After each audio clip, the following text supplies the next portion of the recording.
Oh mon Dieu, qu'est-ce qui va être difficile à débriefer ce match, franchement.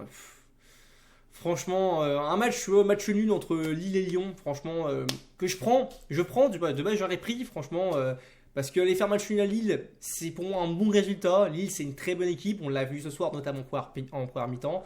Là-bas, au Décathlon Arena, je crois qu'il s'appelle comme ça, le stade, je suis pas sûr.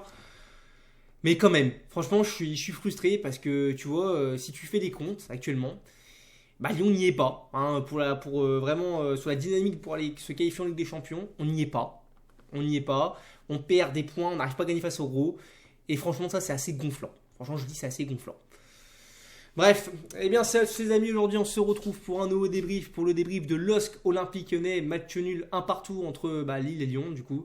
Hein, un beau match de foot, hein. Alors un match condensé en deux parties, j'ai envie de te dire. Une partie pour les Lillois en première mi-temps, qui nous ont dominé de la tête aux épaules, hein, clairement, voilà, c'est simple. Une autre mi-temps complètement dominée par l'Olympique Lyonnais, les Lillois qui étaient complètement émoussés physiquement après ce qu'ils avaient donné en première période. C'est parti pour ce débrief. Donc déjà, Pierre Sage qui nous a proposé ce soir un 4-3-3. Alors moi, je comprends pas pourquoi on a vraiment joué en 4-3-3. J'aurais préféré jouer en 4-2-3-1. Je trouve que c'est vraiment notre meilleur schéma de jeu. On a vu les meilleurs matchs de notre équipe sur ce schéma-là. Pour moi, il change ça et ça... ça marche pas, ça n'a pas marché ce soir. Faut dire, je comprends qu'il voulait densifier son milieu face à Lille, mais bon, quand même, je pense qu'on aurait pu peut-être avoir plus le jeu à notre compte si on avait joué comme ça. Après, voilà, je suis pas coach. Surtout qu'en plus, quand je vois le match de Matic, franchement, je me dis au final, jouer à deux milieux avec un Tolisso et un Veretout, ça aurait peut-être pas été si mal. Hein, mais bon, c'est comme ça. Bref. Luca Perry en gardien de but, Maitland Nice qui nous a fait un match lui aussi, voilà, à deux visages. Hein. Kaita Tchernakate en défense centrale, Tagliafico à gauche, en latéral gauche. Matic en numéro 6, Verito Tolisso au relayeur, Cherki à droite, Fofana à gauche et Lacazette en numéro 9. Lacazette, encore une fois, un match égal à lui-même. Tiens, je vais commencer par ça, tiens d'ailleurs, hein, franchement, c'est le Lacazette de ces derniers temps. Il est affreux. Franchement, j'adore Alexandre Lacazette, légende absolue de ce club. Je t'adore, Alex, je t'adore. Mais là, le banc, il va falloir que tu y goûtes. Franchement, il va vraiment falloir que tu y goûtes pendant un moment. Moi, je préfère mettre Georges Mikotadze, même si on sait que Mikotadze, c'est pas aussi flamboyant non plus, malgré qu'il ait marqué un doublé face à Auxerre. On voit dernièrement que Mikotadze, tu vois, dans le jeu, c'est toujours pas ça, qu'il a beaucoup de mal. Mais je préfère, tu vois, quitte à donner du temps de jeu à un mec un mec mauvais aussi, tu vois, je préfère donner à Mikotadze qui est un jeune joueur, qui on sait peut encore progresser, qui est un joueur d'avenir à Lyon, contrairement à Lacazette qui lui est plus sur la fin. Hein, il est plus c'est plus un joueur de déclin que d'avenir, Lacazette, on va pas se mentir. Parce que là, franchement, Lacazette, je trouve que mine de rien, si tu fais un peu, voilà, si tu condenses un peu tout ce qu'il fait depuis ces derniers temps à l'Olympique Lyonnais, c'est très mauvais et ça te fait perdre beaucoup de points. Parce que Dieu sait qu'on n'a pas eu beaucoup d'actions en première période où on s'est fait complètement massacrer par les Lillois. Franchement, les Lillois, ils rentrent à 1-0 à la mi-temps. Encore une fois, je sais même pas comment ils font. Ils peuvent s'en vouloir. Parce qu'en plus, c'est quand même dingue de se dire quand même que, au final, le seul but que marque Lille dans ce match, parce qu'ils auraient pu en marquer plein d'autres dans ce match, c'est quand même sur une bourde de l'Olympique Lyonnais qui est franchement chapeau les gars. Hein. Franchement, encore une fois, vous êtes. On n'a pas le droit d'être heureux, on n'a pas le droit d'être concentré. Pareil, je ne comprends pas cette première mi-temps, encore une fois, Lyon. Pourquoi on n'est pas capable de faire des matchs complets? C'est vraiment. Je sais pas, ça me saoule. Non, vraiment, ça me saoule. Parce que c'est encore un but de merde. Déjà, Niakate, on avait eu une petite alerte avec Niakate qui te fait une passe bizarre, là, voilà, où Perry, voilà, il se fait niquer, tu vois. Enfin, je crois que c'était ça, il me semble. Hein, c'était bien Niakate qui fait l'erreur. Voilà, où là, ils ont failli marquer. Heureusement que le Lillois l'arrache. Je sais plus c'est qui, c'est Gomez, je crois, qui tire à côté, un truc comme ça. Et puis t'as cette passe de Maitland Nice, cette inspiration, je sais pas ce qu'il nous fait. Alors là, je sais pas ce qu'il nous fait, voilà, je sais pas qui veut la donner, pourquoi faire aussi pour les jouer là, enfin je sais pas ce qu'il veut faire. T'as le Lillois, Jonathan David, hein, le numéro 9 d'ailleurs que beaucoup de gens critiquent parce qu'il marque beaucoup de penalty. Moi je trouve qu'il est injustement critiqué et en plus j'ai envie de te dire que Jonathan David, tu le mets actuellement à l'Olympique Lyonnais, je pense qu'on n'est pas, je sais plus combien on était 7ème ce soir, on va être 8ème, je sais pas combien on sera, mais on serait beaucoup plus haut avec lui je pense parce que pour l'instant, nos 2-9, enfin même nos 3-9, si on compte Gift Orban, qui joue pas beaucoup non plus, le pauvre. L'efficacité, c'est pas trop ça. Lui, par contre, il s'est été efficace. Hein. Lui, t'as vu, il a senti le coup à des kilomètres. Hein. Il arrive, il a suivi le jeu. Voilà, il dribble Perry, qui peut rien faire. Hein. Perry, c'est pas de sa faute sur le coup. Hein. On se fait dribbler, on prend un 0 mi-temps, 18ème minute de jeu. Ah bah après, forcément, déjà qu'on n'y arrivait pas à 0-0, bah maintenant, faut qu'on attaque si on veut égaliser. Donc eux, ils ont encore plus de contre à jouer. Hein, clairement, déjà, les mecs se sortaient de notre pressing d'une facilité, mais déconcertante. Par contre, nous, inversement, comme d'habitude, j'ai l'impression qu'on s'est pas pressé. Nous, on a beaucoup de mal à presser. On s'est fait, mais ouvrir en première mi-temps, mais... Ouah, mon Dieu, les gars, c'est un truc de fou. Mais comme je vous dis, je comprends même pas comment on fait pour rentrer à 1-0 à la mi-temps avec toutes les actions qu'ils ont eues. Avec leur barre, voilà, les joueurs qui manquent un peu d'efficacité aussi. Franchement, s'il y avait eu 2-3-0 pour Lille, ça aurait été complètement mérité. Mais bon, ils ont déjà 1-0, au moins ils sont efficaces, ils ont quand même le mérite de marquer un but.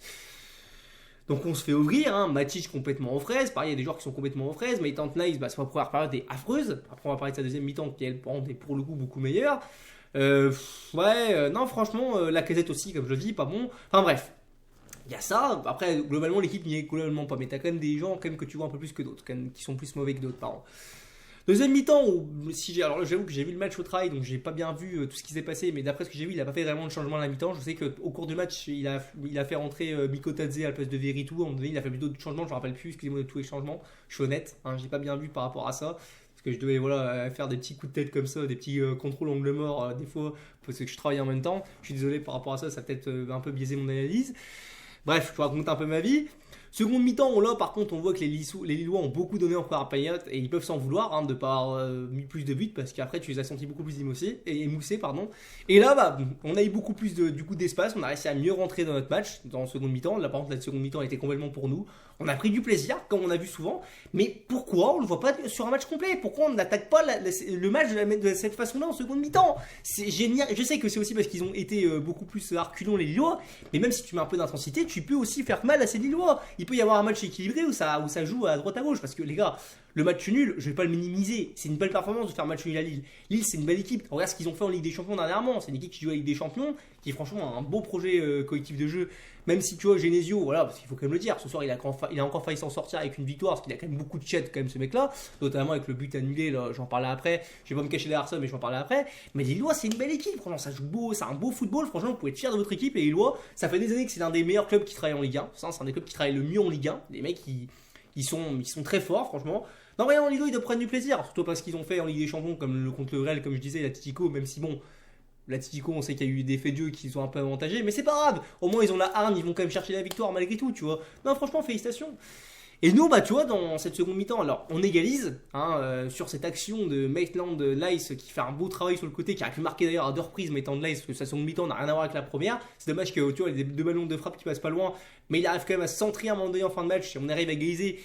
Dans les derniers instants de ce match, égalisation complètement méritée. Parce que franchement, je vous jure que si on perdait ce match, en plus, après ce truc qui va faire parler, cette action qui va faire polémique, encore une fois, je sais. Excusez-moi, je parle un peu vite, parce que le match est encore chaud dans ma tête, j'essaye de me rappeler de tout de ce que je veux dire. Mais ce but refusé, là, justement, pour Maitland-Nice, que lui aussi, il a un peu marqué aussi là-dessus, on souffle un peu, hein. Vraiment, je vous jure, on souffle. On va peut-être me dire, parce que je suis supporter lyonnais, que ça me nique ce soir, mais je pose vraiment la question à certains Lillois, et même d'autres supporters d'autres clubs, vous êtes les bienvenus sur cette chaîne aussi, je vous le dis honnêtement. Est-ce que si c'était dans l'autre sens, vous l'auriez refusé le but? Je vous pose la question, parce qu'il faut être un peu objectif. Je pense qu'il y a pas qui vont me dire que franchement le but y est. Parce que d'une part, moi depuis qu'il y a la VAR, ça c'est une nouvelle règle, je la connaissais pas cette règle avant, moi quand la VAR existait, j'ai jamais vu des buts refusés pour ce genre de truc là, on n'insistait jamais sur ce genre d'action. Le joueur qui est un peu devant le gardien, et encore il est pas vraiment devant, le Chevalier il peut voir un peu le ballon. Déjà, Maitland-Nice, il est à gauche de Lucas Chevalier, et le ballon rentre sur la droite de Chevalier, donc il n'interfère en aucun cas avec le jeu, même si techniquement il est sur la trajectoire un peu du ballon, et encore il n'est pas vraiment sur la trajectoire, vraiment il est pas devant, genre, il ne gêne pas la vision vraiment de Chevalier, le Chevalier peut la voir. Je ne comprends pas pourquoi il annule le but. Pour moi, je ne comprends pas, je suis désolé. Ça ne change rien à l'action. Et puis même, je veux dire, il touche pas le ballon, il ne fait pas une action de jeu. Ça change rien, arrêtez un peu avec ça. C'est comme, ça me rappelle le match, Pays-Bas-France à l'Euro. Pourtant, tu vois, je suis supporter français, mais j'ose l'admettre, tu vois. Je crois que c'était Shady Simons qui avait marqué un but. On a refusé le but pour la même occasion parce que soi-disant, tu avais un joueur qui était sous l'angle, devant la vision de Maignan. Je crois que c'était ça. Ils avaient refusé le but, mais pour moi, le but est valable. Depuis quand on annule des buts comme ça? C'est quoi cette règle de merde? Déjà, quand on nous retire, déjà qu'avec la VAR, sur le moins de millimètre des hors-jeux et tout, on nous annule des buts. Mais là, les gars, ça change rien. Il peut rien faire. Il ne peut rien faire. Même avec que Maitland-Nice soit devant ou pas. Et même un peu, encore, il n'est pas vraiment devant, il est un peu sur sa gauche, il peut le voir le ballon arriver sur sa droite, il faut pas non plus déconner, il a la vision comme du ballon. Enfin, c'est pas, je sais plus quel joueur est hors jeu, alors je dis que c'est Maitland-Nice, pardon, excusez-moi, je m'embrouille un peu, je sais plus quel est le joueur qui est devant, c'est Niakate du coup qui est devant, je crois. Voilà, ça ne change rien à l'action. Pour moi, le but aurait dû être validé. Bref, excusez-moi, j'ai fait un petit monologue de 1 minute, je sais pas si vous avez bien compris ce que je veux vous dire, mais ça me saoule, non, franchement, ça me saoule. Bref, du coup, ouais, donc je disais. Bon, match nul, concrètement, c'est quand même un bon résultat à Lille. Hein. On a quand même pratiqué un beau football, malgré des changements encore un peu tardifs. Bon, ça a marché. Mike Fofana qui égalise, hein, qui nous marque encore une fois un but, hein, le petit prince, qu'est-ce qu'on t'aime, Mike Fofana, je t'aime, vraiment, je te le dis, réellement, heureusement que t'es là, hein, vraiment, tu t'es pas posé de questions, hein, voilà, t'as eu le ballon arrivé en reprise de volée, t'as pas cherché midi à 14h, comme on dirait l'expression, voilà, t'as marqué, félicitations à toi. C'est dommage, hein, c'est dommage qu'aussi on tente des fois pas plus notre chance de loin, des fois je pense qu'elle veut trop contourner les blocs, ça me gave. Bref, excusez-moi, je sais plus trop quoi dire, du coup je suis un peu perdu dans mon débrief, parce que je suis assez fatigué. Bah écoutez, bon bah sinon rien d'autre à vous dire réellement sur ce débrief, hein, voilà concrètement c'est ce que je disais, hein, deux mi-temps de chaque côté, hein, voilà, Lyon qui a le jeu qu'on propose d'habitude en seconde mi-temps, c'est un match qu'on n'a pas vu sur tout le match mais c'est comme ça. Écoutez, bah les tops et les flops, bah écoutez les tops, bah, j'ai envie de te dire Fofana pour son but forcément. J'ai envie de te dire aussi Cherki aussi qui a pu marquer un beau but aussi quand même, qui a apporté pas mal de choses Cherki, hein. Notamment la Lacazette aussi qui rate aussi, d'ailleurs ça me fait penser aussi ça, cette action en seconde mi-temps là où t'as Cherki qui fait son travail sur le côté droit et quand t'as la Lacazette, je sais pas moi, la Lacazette d'il y a une ou deux saisons, même voilà de la saison dernière ou de la saison d'avant, il te la mettait, le mec, je sais pas ce qu'il fait avec son pied, ça passe au-dessus, ça me saoule réellement, alors qu'il fait un énorme travail Cherki, c'est dommage parce que là ça coûte des buts, je vous dis, la Lacazette qui est pas assez efficace, bref, tiens on va passer au flop tout de suite, hein, la Lacazette flop, hein. Matic aussi pour sa première mi-temps, même si ça a été un peu mieux en second mi-temps flop. Voilà, Niakate aussi, je sais pas, Niakate, je sais pas si on peut dire que c'est un flop, Keita aussi, la défense centrale m'a pas forcément rassuré ce soir. Mais ouais, après, peut-être aussi Pierre Sage aussi, peut-être un peu pour son schéma de jeu et ses changements encore une fois un peu tardifs, je sais pas si on peut mettre vraiment en flop. Bref, je suis un peu comme vous le voyez, je suis un peu blasé en fait, je suis un peu blasé parce que ouais, ok, c'est un bon résultat, je suis content, je le signe tout de suite de base, mais en fait, le match 1 de la semaine dernière face à OCR, ça fait que comptablement, pour moi, t'y es pas, il faut se faire un peu ce constat-là, les gars. Moi, je vous dis, on n'y arrive pas face au gros d'une part, ça c'est un problème. Comptablement, là, on n'est pas dans une dynamique qui nous permet de jouer avec des champions. Pour moi, on est plus sur une dynamique Europa League. Et encore, c'est pas sûr. Hein, il y a encore d'autres belles équipes qui peuvent s'interposer entre nous. Ouais, non, franchement, un peu blasé. Puis toujours, voilà, cette mi-temps sur deux. Pareil, pourquoi on fait pas des matchs complets, tu vois, c'est... Et puis non, surtout, en fait, surtout ça, cette efficacité dans le but qui est vraiment problématique aussi. Non, c'est franchement, l'efficacité, c'est dingue, hein. Tu comptes le nombre d'occasions qu'on a et qu'on convertit pas derrière, c'est un truc de fou, le ratio est catastrophique. Non, franchement, ouais, je suis assez blasé, comme je vous dis, bref, je vais pas me continuer plus loin, je vais un peu me répéter, je vais un peu retomber sur mes mêmes mots.